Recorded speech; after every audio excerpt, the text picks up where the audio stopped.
할렐루야, 성도 여러분 반갑습니다. 오늘도 주 안에서 복된 주일이 될 수 있기를 축복합니다.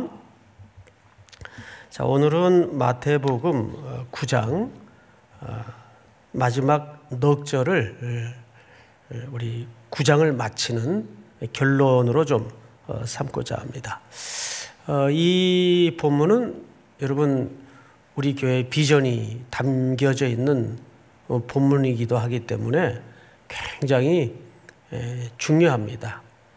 근데 익숙한 만큼 우리에게 또 오늘 좀 낯설게 다가왔으면 좋겠어요. 우리는 그냥 익숙한 본문은 뭐 또 그런 내용이 담겨져 있겠거니 이렇게 신중히 매일 새롭게 받기가 쉽지 않은데 저도 오늘 이 본문을 준비하면서 너무 제가 하나님 앞에 깨닫고 받은 은혜가 커요. 그래서 오늘 그 은혜를 또 여러분들을 통해서 온 땅에 흘려보내고 또 흘러가기를 축복합니다. 자, 우선 이 35절은 마태복음 전체 속에서 하나의 그 전환 구절입니다. 그러니까 굉장히 중요한 구절이에요. 사실 9장까지는 어떤 내용이 주로 소개되었었는가 하면 5장, 6장, 7장 더불어 우리가 산상 위에 예수님의 천국의 가르침에 대해서 쭉 배웠어요. 그리고 7장, 8장, 9장은 예수님이 그 가르치신 이후에 산 아래 내려오셔서 온 마을을 두루 다니시면서 병든 자, 약한 자 이런 대상을 만나서 회복하시고 고쳐주시고 하는 장면들을 사실 제자들에게 보여주신 겁니다. 제자들에게. 그러니까 제자들에게 말씀을 먼저 가르치시고 두 번째는 그 가르친 말씀. 자, 우리 마태복음을 들으면서 놓치지 말아야 될 세 가지 주제에 해당하는 단어를 기억하라고 말씀을 드렸어요. 첫째, 마태복음 4장 17절에 천국이 가까웠느니라. 하나님의 나라. 하나님의 나라의 주제는 당연히 그리스도. 하나님의 나라. 근데 이 나라는 무엇과 함께 온다고 했죠? 그렇습니다. 권세, 권능과 함께 오는 거예요. 무기력한 나라가 아니에요. 믿습니까? 여러분들은 그 나라 백성들이죠. 그렇다면 이미 여러분들은 그 권능을 구할 자격이 있고 권능을 당연히 구해야 돼요. 그 나라는 권능과 함께 옵니다. 하나님의 나라, 권능. 근데 그 권능이 어디를 향하고 있다고요? 영광. 그래서 주기도문을 가르치실 때도 예수님께서 대개 나라와 권세와 영광이 누구에게? 아버지께 있나이다. 그 영광은 아버지께로 향하도록 되어 있어요. 그래서 우리는 계속 그 아버지께로 향하는 영광의 실체가 무엇인가를 오늘 마태복음을 진행하는 가운데 중요한 전환점에 이르게 된 겁니다. 그 구절이 바로 35절이에요. 자, 그런 의미에서 우리 화면 앞에 앉아 있는 성도들 또 우리 본당의 교육자님들 한번 같이 전체가 첫 절을 합독하도록 하겠습니다. 다 같이 시작. 예수께서 모든 도시와 마을에 두루 다니사 그들의 회당에서 가르치시며 천국 복음을 전파하시며 모든 병과 모든 약한 것을 고치시니라. 네, 여기에 이제 우리 교회가 이 땅에 주님 다시 오실 때까지 추구해야 될 교회 존재의 가치가 이 속에 다 담아져 있어요. 그래서 첫째, 고치시고 전파하시고 가르치시며, 거꾸로는 가르치시며 전파하시고 고치시다. 이 세 가지 예수님의 전환 구절에 해당하는 내용들이 우리 삼일교회가 주님 오실 때까지 감당해야 될 꿈이고 예수님의 마음이고 우리에게 주시는 명령입니다. 그런 차원에서 이 본문 아주 중요하겠죠? 자, 그렇다면 이 명령을 왜 하시게 되었는가에 대한 실질적인 내용으로 좀 그 이유가 뭘까? 왜 가르치시라고 했고, 왜 전파하라고 했고, 왜 이 땅을 두루다니며 고치라고 했을까? 자, 여기에는 예수님의 지금까지 제자들 앞에 보이셨던 모든 사역들이 이제는 머지않아 예수님은 십자가의 대속의 죽음을 죽을 것이고, 그 남은 사역들을 누구에게 위탁하고 있는 모습이죠? 그렇습니다. 교회와 바로 이 제자들에게 지금 그 사역을 맡기고 있는 거예요. 그래서 여러분 보시면 예수께서 모든 도시와 마을에 두루 다니사 그들의 회당에서 가르치시며 전파하시며 고치시니라. 이 말이 미완료형이에요. 아직 끝나지 않은 문장으로 구성이 되어 있습니다. 예수님 때부터 이 사역은 지금까지 계속 진행되어야 하는 사역으로서 설명하고 있어요. 자, 그렇다면 이 세 가지 명령에 이제 본론으로 들어가서 이유가 뭔가를 아셔야 돼요. 36절 잘 보십시다. 무리를 보시고 어떻게 여기시니? 그렇죠. 불쌍히 여기시니.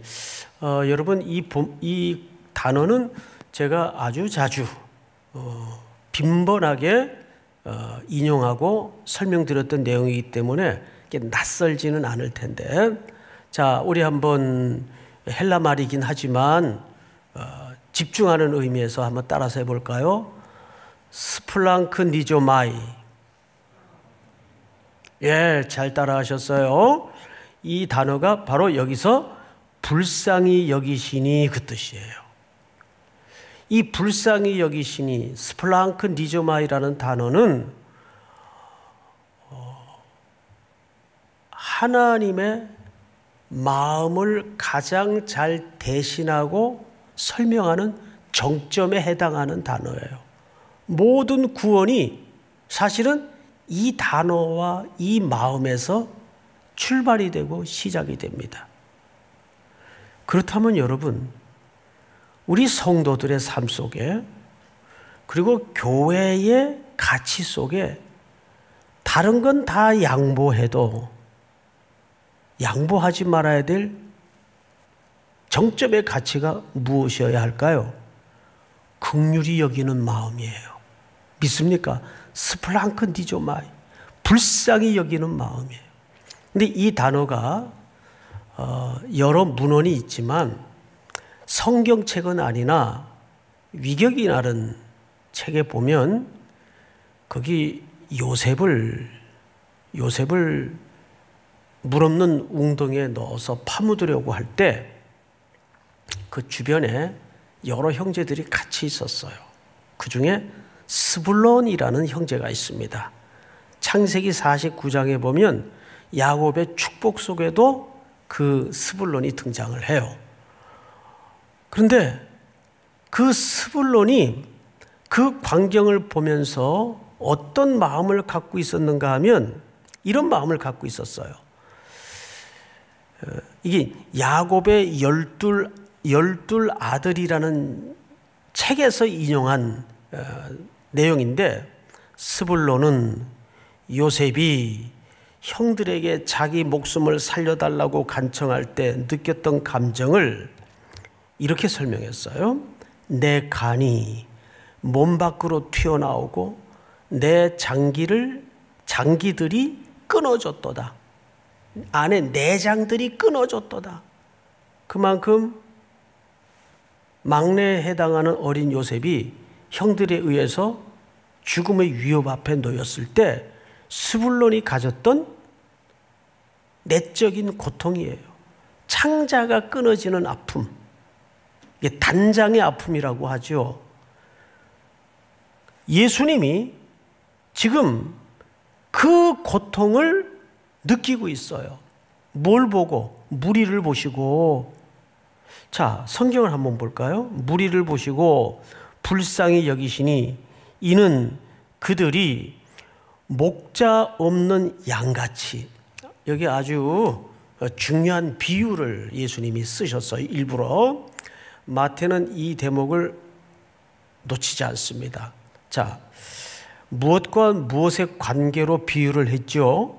목자와 양. 목자와 양. 이 관계는 오늘 이 본문이 말하고자 하는 핵심 의미를 드러내는 매우 중요한 구약의 배경을 가지고 있는 단어요, 비유입니다. 자, 그러면 그건 나중에 좀 설명을 하고, 맞아, 무리를 보시고 불쌍히 여기신 그 대목을 조금 더 추론해 들어가겠습니다. 자, 목자 없는 양과 같이 뭐하며 뭐함이라.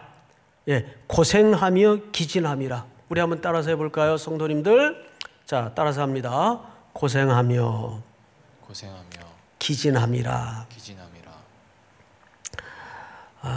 이 고생하며 기진함이라는 말은 어떤 그 의미인가 하면 우선 단어적 그 개념을 좀 설명을 드리겠습니다. 이 스킬로, 고생하다. 이 말은 매일 무엇인가 짓이겨져 가지고 아주 못 쓰게 된 상태인데 그 상태가 이렇게 너덜너덜한 상태. 여러분, 그 심정 너무 삶에 곤고하고 지치고 아프다 보면 요즘 그 말 표현 가운데 그렇게 얘기를 하는 경우들을 보더라고요. 야, 나한테 지금 말 걸지 마. 내 심정이 지금 하도 당해가지고 너덜너덜하다. 정확히 그 개념이에요. 무언가 반복적으로 짓이겨져서 아주 못쓰게 돼가지고 갈기갈기 찢겨서 엉망이 된 너덜너덜한 상태. 또 예배 드리면서 혹시 이런 생각 가지세요? 꼭 내 모습 보고 말하는 것 같다. 예, 그럴 수 있겠죠. 요즘 뭐 오죽 더 하겠습니까? 우리 성도님들이 모든 삶의 정황이 얼마나 너덜너덜해요. 우리 진장님들이 이 대면 신방은 좀 조심스러우니까 또 줌이나 또는 전화로 이렇게 안부를 보다 보면 우는 성도들이 많대요. 그 목회 보고를 제가 들을 때마다 저도 너무 속이 아파요. 어떡하나. 아파요. 그래서 지난 한 주간 또 기도하면서 제가 요엘서를 읽는 가운데 요엘서 2장 17절에 보니까 제사장들아 낭실과 제단 사이에서 울라 그랬어요. 울라. 그 본당에 앉아가지고 한 주간 기도를 하는데 뭐 기도도 시작을 안 했는데 눈물밖에 안 나더라고요. 성도들 그 아픔을 또 생각하니까 우리 성도들이 전부 너덜너덜한 상태예요. 두 번째, 이 흐립토라는 말은 즉 오늘 기진함이라라는 말로 표시가 됐죠. 기진함이라. 근데 이 기진하다는 말은 이게 전부 수동태예요. 문법적으로 수동태로 쓰여져 있는데 이렇게 위에서 아래로 내던져진 졸지에 내 삶이 그냥 어느 날 말할 수 없이 바닥에 처박히는 불현듯 갑자기 이런 인생의 고통들이 찾아올 수 있단 말이에요. 이 코로나19 사태도 사실 우리 모든 성도들에게 그런 정황이죠. 그래서 지금 성도들이 전부 기진하고 고생하고 있어요. 그걸 보시고 예수님이 뭐 하셨다고요? 불쌍히 여기사 스플랑크 니조마이, 창자가 동갈이 난다는 말을 아세요? 이게 이제 경상도 말인데, 오래전에 어느 목사님, 경상도 저기 마산분인데, 이 마산이 말이 셉니다. 애들 설교를 하다가, 여러분, 동갈이 나가지고, 그 애들이 못 알아듣잖아요. 집에 와서 묻더래요. 아빠한테. 아빠, 동갈이가 뭐야? 아빠들 그걸 알겠어요? 응? 근데 창자가 갈기갈기 끊어지는 듯한 그런 고통을 얘기하는 거예요. 그걸 보시고 그들이 기진해 있고 고생하고 있는 걸 보면서, 자, 그런데 성경을 좀 보십시다. 36절 잘 보세요. 37절, 이에 제자들에게 이르시되, 이제 예수님은 곧 십자가를 향해 가실 거고 이 사역은 이 땅에 남겨지겠죠? 어떻게 하겠어요? 예수님이 그래서 제자들을 직무하시는 겁니다. 이 사역을 제자들에게 이제 위임하기 위해서 제자들에게 부탁을 하는 거예요. 그렇다면 여러분, 이 제자들은 오늘날 어디를 얘기하는 거예요? 누구를 얘기하는 거예요? 우리 삼일교회 성도 여러분들을 얘기하는 거예요. 아유, 지금 나도 죽겠는데 나한테 또 그런 무슨 부탁을 해? 예, 그래도 이것은 오늘 이 아침에 우리 성도들에게, 우리 삼일교회에 명령하시고 부탁하시는 내용으로 듣지 않으면 이 본문은 나와 아무 상관이 없는 본문이 되고 우리 교역자들과 우리 성도들과 아무 상관이 없는 본문이 됩니다. 제자들에게 이르시되, 추수할 것은 우리말 성경에는 만퇴 이렇게 되어 있는데 헬라말을 보면 여기에 맨이라는 말이 해석이 빠졌어요. 정말 많대 이 뜻이에요. 정말 많대. 그리고 또 번역 하나가 빠졌는데 38절 앞에 일꾼이 적은이가 아니에요. 대라는 말이 빠졌어요. 그러나 일꾼이 적다. 그러면 이 말을 이제 붙여서 번역을 원문에 더 조금 가깝게 하자면 이렇게 읽어야 맞아요. 추수할 것은 정말 많은데 그러나 일꾼이 적으니. 그리고 이제 그러므로 추수하는 주인에게 청하여, 오늘 제목이 여기서 왔어요. 추수하는 주인에게 청하여 추수할 일꾼을 보내주소서 하라 하시니라. 물론 이 본문은 우리가 선교를 할 때 커다란 교회의 본질인 선교론적인 담론이 담아져 있는 본문인 것만은 맞습니다. 그런데 이 말이 유대적 관점에서 구약의 배경에서 이해하지 않으면, 마태는 사복음서 기자 가운데 구약에 가장 정통한 사람이고 또 구약을 가장 많이 인용한 복음 기자예요.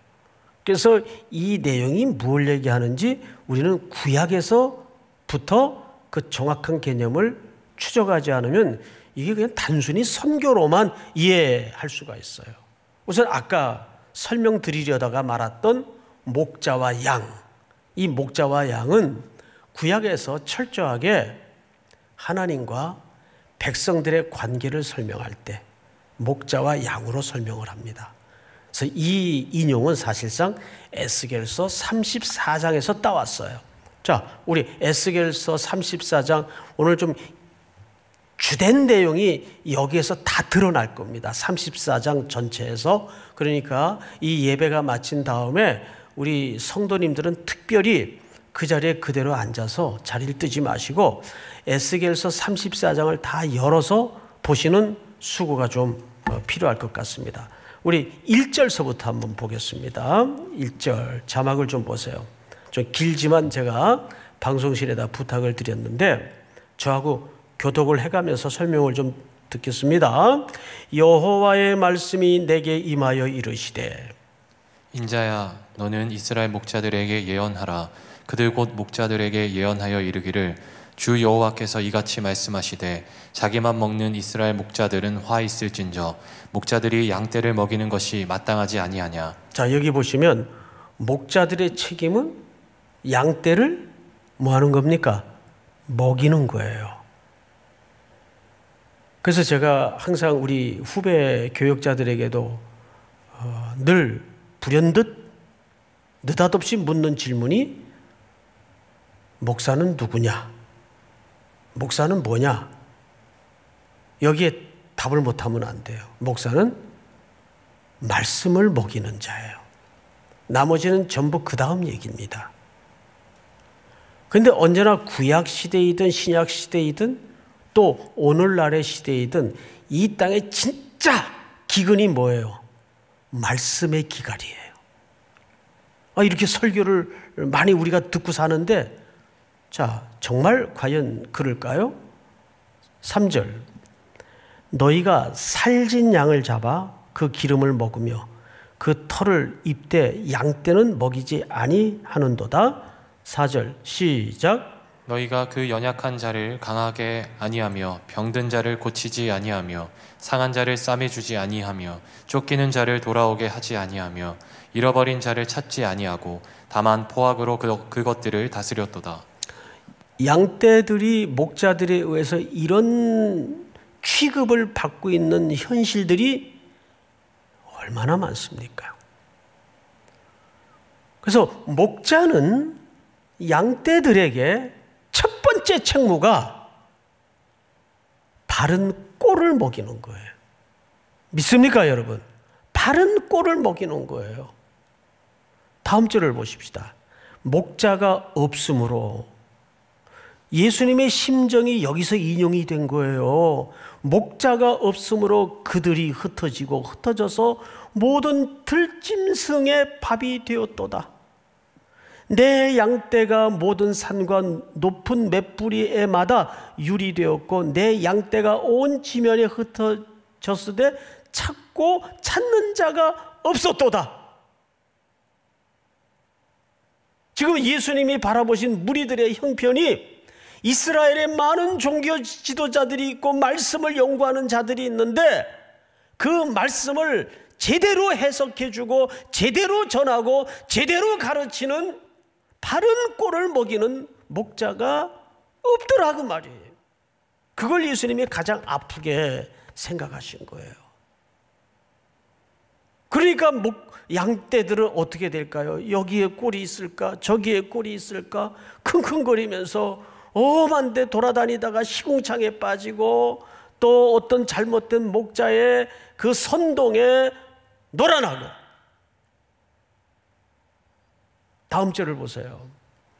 다 같이 시작. 그러므로 목자들아 여호와의 말씀을 들을지어다. 여기까지가 이 에스겔 선지자가 바라본 그 구약의 참혹한 현상이었어요. 자, 그런데 이제 성경을 좀 나아가서 17절을 좀 건너뛰십시다. 17절. 전체를 좀 읽었으면 좋겠는데 시간이 안 되기 때문에 주 여호와께서 이같이 말씀하셨느니라. 나의 양떼 너희여, 내가 양과 양 사이와 수량과 염소 사이에서 심판하노라. 다 같이 시작. 너희가 좋은 꼴을 먹는 것을 작은 일로 여기느냐? 어찌하여 남은 꼴로 발로 밟았느냐? 너희가 맑은 물을 마시는 것을 작은 일로 여기느냐? 어찌하여 남은 물을 발로 더럽혔느냐? 지금 이 목자는, 하나님은 일관된 관심이 좋은 꼴, 바른 음식, 첨가물이 들어가지 않은 양떼들에게 정말 엑기스가 되는 음식, 그리고 건강한 물, 그걸 원하시는 거예요. 다윗이 시편 23편을 통해서 노래한 노래의 의미가 그런 비유를 담고 있습니다. 여호와는 나의 목자시니 내게 부족함이 없으리로다.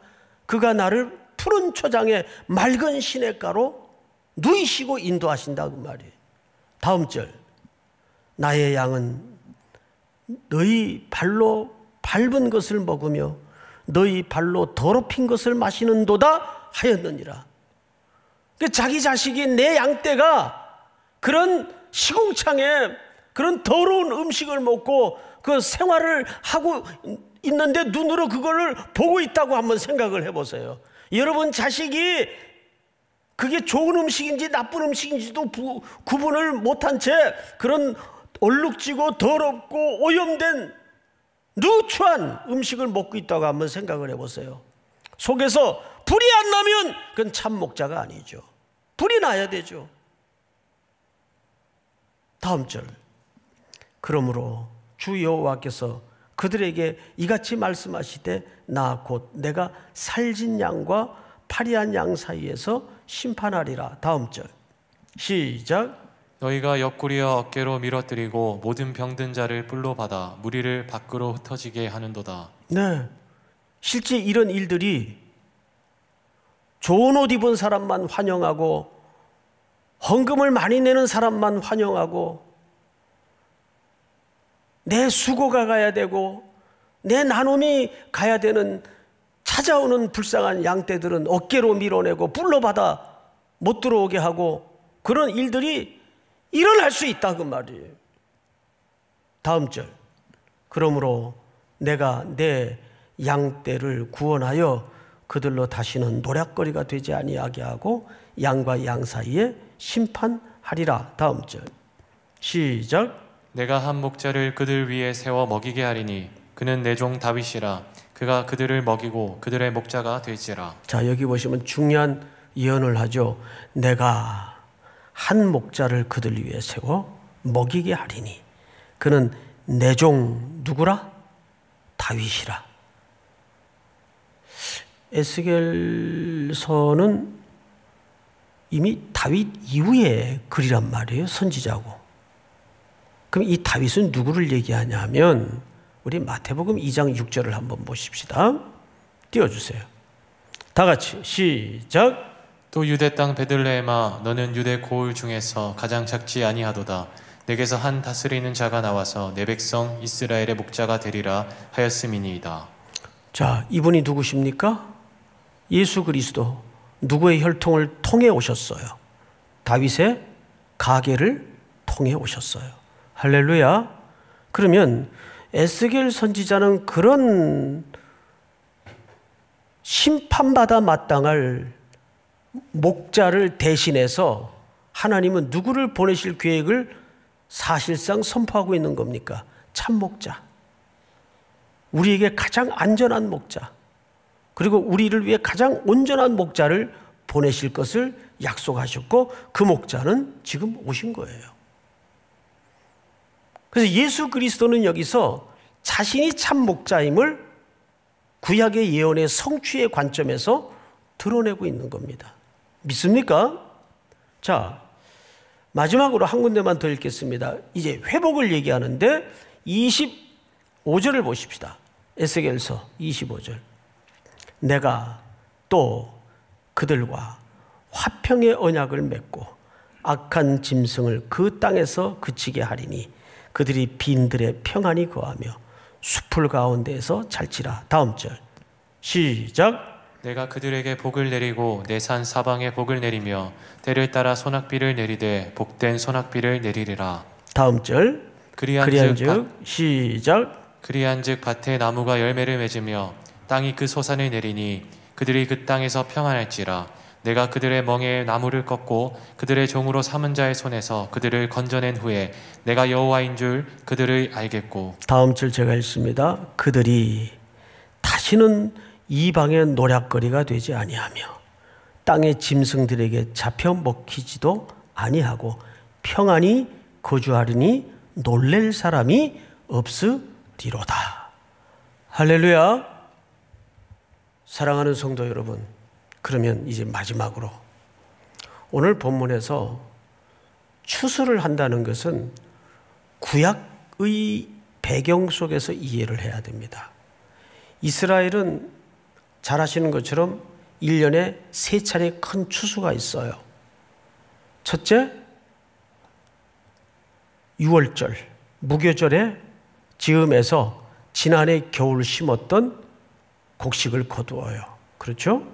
그리고 조금 지나서 봄에 뿌렸던 곡식을 거두는 절기가 맥추절입니다.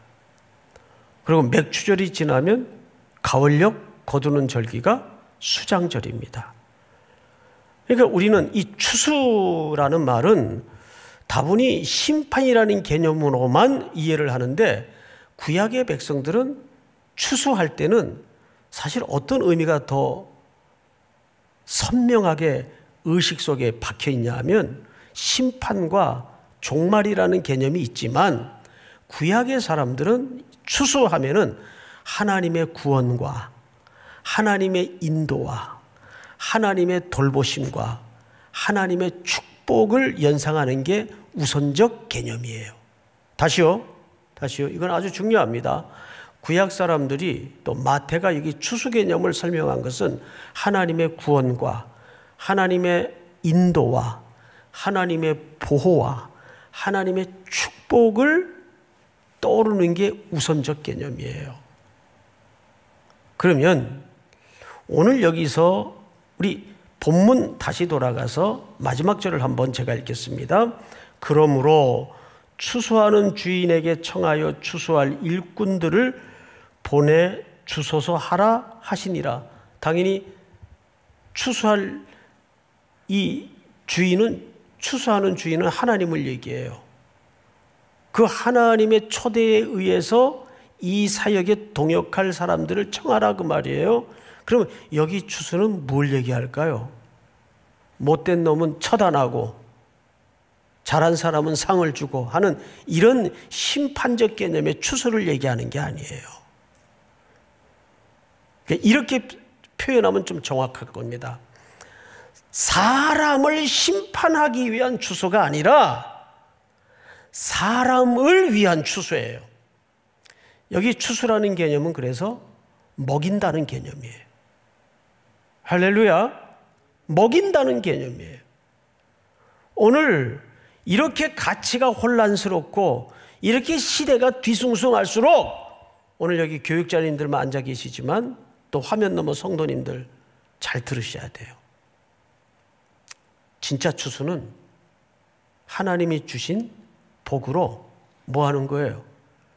이 시대를 하나님의 말씀으로 잘 먹여야 돼요. 예수 그리스도가 밥이십니다. 예수 그리스도가 이 시대의 영원한 양식이 되십니다. 그게 추수하는 거예요. 믿습니까? 여기서 말하는 추수라는 개념은 잡아놓고 불태우고 하는 그런 심판적 개념을 말하는 게 아니에요. 하나님의 은혜로 시대를 먹이고 하나님의 주신 복으로 어디가 참된 양식인가를 부지런히 소개하고 선포하는, 그래서 이 땅에 아무데나 흙투성이 만신창이가 되어서 너덜너덜한 채 자빠져 있고 누워있는 그 양떼들을 향해서 우리의 당연히 들어와야 될 그 양떼를 찾아 뭐 하는 거예요? 시대의 가장 진정한 추수의 목적은 그들에게 건강한 꼴을 먹이는 겁니다. 믿습니까? 어느 때보다도 하나님의 말씀의 사역자들이 가장 시대 정신에 부합할 수 있는 유일한 방법은 더 말씀을 바르게 공부하고 더 바르게 선포하고 더 양질의 바른 하나님의 말씀을 이 시대 앞에 선포하는 겁니다. 용기를 가지고 온라인으로든 유선상으로든 계속 말씀을 읽어주고 말씀을 가르치고 이 말씀이 결국 그들을 살려내고 그들을 배부르게 할 수 있기 때문입니다. 믿습니까? 오늘 우리 화면 너머 성도님들에게도 일터에서 일상에서 그런 소명으로 사명으로 다시 한번 그리스도의 초대 앞에 기꺼이 응답하는 은혜가 있기를 주님의 이름으로 축복합니다.